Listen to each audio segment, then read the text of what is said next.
அனைவருக்கும் வணக்கம். நம்ம டெய்லியும் ஹிந்து நியூஸ் பேப்பரில் இருக்கக்கூடிய முக்கியமான விஷயங்களை பார்க்குறோம். இன்றைக்கி என்ன நியூஸஸ் இருக்குது அப்படின்னு சொல்லி பார்ப்போம். ஸோ ஃபஸ்ட்டு பார்த்தீங்க அப்படின்னா நமக்கு எடிட்டோரியல் பேஜில் ஒரு இம்பார்ட்டண்டான நியூஸ் இருந்துச்சு. ஸோ என்ன கொடுத்துருக்காங்க அப்படின்னு பார்ப்போம். River interlinking the font of environmental disaster அப்படின்னு சொல்லி கொடுத்துருக்காங்க. ஸோ என்ன ஒரு பின்னணியில் கொடுத்துருக்காங்க அப்படின்னு பார்த்தோம்னா, நமக்கு சமீபத்தில் நம்மளுடைய பிரதமர் அவர்கள் கென் பெத்வா இன்டர்லிங்கிங் ப்ராஜெக்ட் அப்படிங்கிறத இனாக்ரேட் பண்ணி வச்சிருப்பார். அந்த ஃபவுண்டேஷனல் ஸ்டோன் அப்படிங்கிறத போட்டிருப்பாங்க. அந்த ப்ராஜெக்ட் கன்ஸ்ட்ரக்ஷன் அப்படிங்கிறது ஸ்டார்ட் ஆயிடுச்சு. சரிங்களா? ஸோ அந்த ஒரு ப்ராஜெக்ட் அப்படிங்கிறது பார்த்தோம்னா நமக்கு உத்தரப்பிரதேச மத்திய பிரதேசில் இருக்கக்கூடிய பகுதிகளுக்கு நீர் ஆதாரங்களை வழங்கும். 10 லட்சம் பயிர்கள், 10 லட்சம் ஏக்கரில் இருக்கக்கூடிய பயிர்கள் பலனடையும். 7 லட்சம் விவசாயிகள் பலனடைய போகிறாங்க.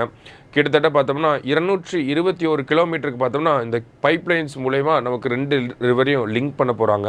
உத்தரப்பிரதேசில் இருக்கக்கூடிய புந்தேல்கண்ட் அப்படிங்கிற பகுதி ரொம்ப வறட்சிமிக்க பகுதியாக இருக்குது.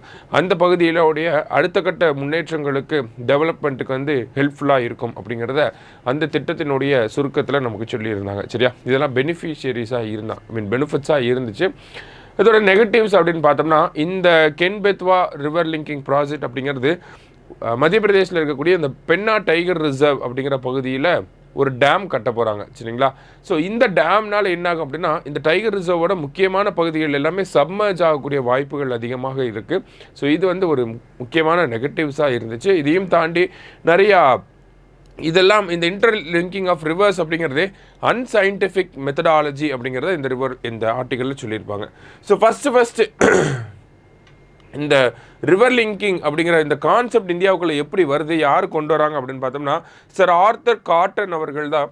நமக்கு 130 வருஷத்துக்கு முன்னாடி ஆர்தர் காட்டன் அவர் தான் இந்த ஐடியாவை ஃபஸ்ட்டு கொண்டு வரார். ஓகேங்களா? அடுத்ததாக பார்த்தோம்னா விஸ்வேஸ்வரய்யா, KL ராவ், கேப்டன் தின்ஷா தாஸ்தூர் இவங்கெல்லாம் இந்த ஐடியாவை கொஞ்சம் கொஞ்சமாக டெவலப் பண்ணுறாங்க. 1980 பார்த்தோம்னா நேஷ்னல் பெர்ஸ்பெக்டிவ் பிளான் அப்படிங்கிறத கொண்டு வருவாங்க. சரிங்களா? 1980 இதுக்கப்புறமா என்ன ஆகுது அப்படின்னு பார்த்தோம்னா, இந்த 1980 கொண்டு வந்த இந்த பிளானுக்கு கீழே தான் கென் பெத்வா அப்படிங்கிற இந்த திட்டம் டிசைன் பண்ணுறாங்க. சரியா? அதுக்கப்புறமா பார்த்தோம்னா இந்தியாவில் இருக்கக்கூடிய இந்த மாதிரியான ரிவர் லிங்கிங் விஷயங்களை இன்வெஸ்டிகேட் பண்ணி அது மேலே ரிப்போர்ட் சப்மிட் பண்ணுறதுக்காக நேஷ்னல் வாட்டர் டெவலப்மெண்ட் ஏஜென்சி அப்படிங்கிறத 1982 கொண்டு வந்திருப்பாங்க. சரியா? ஸோ இந்த நேஷ்னல் வாட்டர் டெவலப்மெண்ட் ஏஜென்சி என்ன பண்ணியிருப்பாங்க அப்படின்னா, நிறைய ப்ராஜெக்ட் நிறைய இன்வெஸ்டிகேஷன் நடத்தியிருப்பாங்க. நேஷ்னல் ரிவர் லிங்கிங் ப்ராஜெக்ட் அப்படிங்கிறத ஒரு ப்ரொப்போஸ் பண்ணியிருப்பாங்க.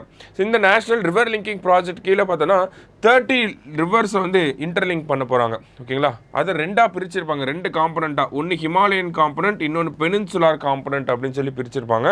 ஸோ ஹிமாலயன் காம்பனண்ட்டில் பார்த்தோன்னா மொத்தம் ஒரு 14 ரிவர்ஸ், பெனின்சுலார் காம்பனண்ட்டில் பார்த்தோம்னா மொத்தம் ஒரு 16 ரிவர்ஸ்.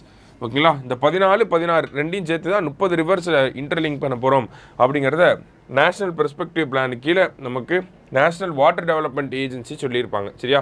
ஸோ இதுதான் இந்தியாவோட கரண்ட் ஸ்டேட்டஸ் இந்த ரிவர் லிங்கிங்கை பொறுத்த வரைக்கும். இதில் கென் பெத்வா இப்போ அந்த அடிக்கல் நாட்டும் விழா அப்படிங்கிறது நடந்திருக்கு. சரிங்களா? ஸோ இந்த ஒரு ஐடியாவை அன்சைன்டிஃபிக் ஐடியா அப்படிங்கிறத சொல்லியிருந்தோம். ஏன் அப்படி சொல்கிறாங்க அப்படின்னு பார்த்தோம்னா, அடுத்த கட்டங்களாக அதை தான் நமக்கு சொல்ல வராங்க. அன்சைன்டிஃபிக் ஐடியா அப்படின்னு ஏன் சொல்கிறாங்க அப்படின்னு பார்த்தோம்னா, நமக்கு நதிநீர் கடலில் கலக்கிறது அப்படிங்கிறது கெட்ட விஷயம் அப்படிங்கிற ஒரு கண்ணோட்டம் இந்தியாவில் பரவிக்கிட்டே இருக்குது. ஆனால் ஆக்சுவலி அப்படி ஒரு விஷயமே கிடையாது. அது கெட்ட விஷயமே கிடையாது. அது இயற்கையான விஷயம். இயற்கையை நம்ம எந்த ஒரு கட்டத்திலையுமே மாற்றி அமைக்கணும்னு நினைக்கக்கூடாது அப்படிங்கிறத சொல்லியிருக்காங்க. ஓகேங்களா? ஸோ அந்த நதிநீர் கடலில் கலக்கக்கூடிய அந்த ஒரு பேசேஜ் இருக்கு இல்லையா, அந்த பகுதிகளில் தான் டெல்டா அப்படிங்கிற ஒரு விஷயம் ஃபார்ம் ஆகுது. நதிநீர் பார்த்தோம்னா நிறைய விஷயங்களில் டெபாசிட்ஸை கொண்டு வந்து அந்த டெபாசிட்ஸ் எல்லாம் பேஸ் பண்ணி தான் நமக்கு டெல்டா அப்படிங்கிறதே ஃபார்ம் ஆகும். இப்போ உதாரணத்துக்கு இந்த நதியை நீங்கள் கென் நதியை பெத்வா நதியோட இணைக்கிறப்ப என்ன ஆகுது அப்படின்னு பார்த்தோம்னா, கென் நதியோட டெல்டா ஃபார்மேஷன் அப்படிங்கிறது இல்லாமல் போகும். ஒரு நதியை இணைக்கிறப்ப இந்த மாதிரி டெல்டா ஃபார்மேஷன் அடிபட்டு போகும் அப்படிங்கிறத சொல்கிறாங்க. ஏன்னா அங்கே இருக்கக்கூடிய தண்ணி தான் நம்ம திருப்பி இன்னொரு ரிவருக்கு விடுறோம். ஓகேங்களா? ஸோ அப்போ இன்னொரு ரிவருக்கு தண்ணி வரும், இரிகேஷனுக்கு, நம்மள அக்ரிகல்ச்சர் பர்பஸஸ்க்கெலாம் நம்ம யூஸ் பண்ணிக்கலாம். ஓகேங்களா? ஆனால் என்ன ஆகுது, நமக்கு டெல்டா ஃபார்மேஷன் இந்த மாதிரி கடல் நீரில் போய் கலக்கிறது, அந்த இடத்துல இருக்கக்கூடிய மெரைன் ஸ்பீஷஸோட அந்த இன்டர்ஜங்ஷன் இருக்கும் இல்லையா, கடல் நீரும் அந்த கோஸ்டல் வாட்டர்ஸும் மீட் ஆகக்கூடிய இடத்துல வளரக்கூடிய ஸ்பீஷஸ்லாம் இருக்கும். ஸோ அதுங்களுடைய வளர்ச்சி பாதிக்கப்படும் அப்படிங்கிறதெல்லாம் இந்த இடத்துல கொடுத்துருக்காங்க. அதே மாதிரி வேர்ல்டு லெவல் எக்ஸாம்பிள்ஸ் அப்படிங்கிறதையும் கொடுத்துருப்பாங்க. எக்ஸாம்பிளுக்கு பார்த்தோம்னா நமக்கு இண்டஸ் ரிவரில் பிரிட்டிஷ் அரசாங்கம் ஒரு டேம் கட்டியிருப்பாங்க. அதுக்கப்புறமா அந்த பாகிஸ்தான் அரசாங்கம் அதை கண்டினியூ பண்ணியிருப்பாங்க. இப்போ பார்த்தோம்னா அந்த டேமுக்கு முன்னாடி வரைக்கும் வளர்ச்சி நல்லாயிருக்கும், டேமுக்கு அப்புறம் பார்த்தோம்னா அந்த ஒரு வளர்ச்சி அப்படிங்கிறது இல்லாமல் இருக்குது. அதே மாதிரி தான் சர்தார் சரோவர் டேம் நர்மதா நதியில் கட்டியிருக்காங்க இல்லையா. ஸோ அந்த டேம்லேயும் பார்த்தோம்னா டவுன் ஸ்ட்ரீமில் பார்த்தோம்னா நமக்கு வளர்ச்சி அப்படிங்கிறது இல்லாமல் இருக்குது. அதே மாதிரி அமெரிக்காவில் இருக்கக்கூடிய அந்த கிஸ்மி அப்படிங்கிற இந்த ரிவர்லேயும் பார்த்தோம்னா நமக்கு டவுன் ஸ்ட்ரீம் வெட்லேண்ட்ஸ் எக்கோசிஸ்டம் எல்லாமே பாதிக்கப்பட்டிருக்கு அப்படிங்கிறத சொல்லியிருக்காங்க. ஸோ இதெல்லாம் தான் அன்சைன்டிஃபிக்காக நம்ம ஒரு பிளான் பண்ணோம்னா இந்த மாதிரியான பாதிப்புகள் ஏற்படும்.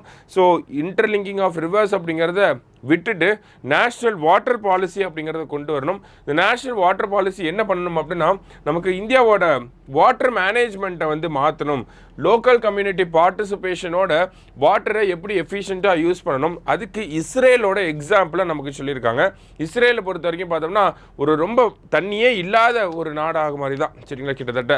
ஸோ அவங்க எப்படி வாட்டரை கன்சர்வ் பண்ணுறாங்க, ட்ரிப் இரிகேஷன், ஸ்ப்ரிங்க்லர் இரிகேஷன், இந்த மாதிரியான மெத்தடாலஜிஸ்லாம் யூஸ் பண்ணுறப்ப நம்ம வாட்டர் பம்புடு ஸ்டோர் இப்போலாம் நம்ம பம்பு சைட்லேருந்து தண்ணி எடுத்து விவசாய நிலங்களுக்கு விட்டுட்டு இருக்கோம் இல்லையா. ஸோ அதில் பார்த்தோம்னா drip irrigation, sprinkler irrigation use பண்ணுறப்ப இதில் தேவைப்படுறதுல 1/3 வாட்டர் தான் இதில் தேவைப்படுது அப்படிங்கிறத சொல்கிறாங்க. ஸோ இந்த மாதிரியான டெக்னிக்ஸை இந்தியன் ஃபார்மர்ஸ்க்கு நம்ம சொல்லித்தரணும். ஒரு ஓவராலாக அடாப்ஷன் இருந்தால் மட்டும்தான் நம்ம வாட்டர் கன்சர்வ் பண்ண முடியும். அந்த கன்சர்வேஷன் இருந்தாலே போதும். இந்த இன்டர்லிங்கிங் ஆஃப் ரிவர்ஸ்லாம் அவ்வளவு தேவைப்படாது அப்படிங்கிறத இந்த ஆர்டிக்கலில் சொல்லியிருக்காங்க. சரியா. ஸோ இன்றைக்கி முக்கியமான ஆர்டிக்கல் இதுதான் இருந்துச்சு. ஸோ இதே மாதிரி நாளைக்கு அனாலிசிஸில் மீட் பண்ணலாம். தேங்க்யூ.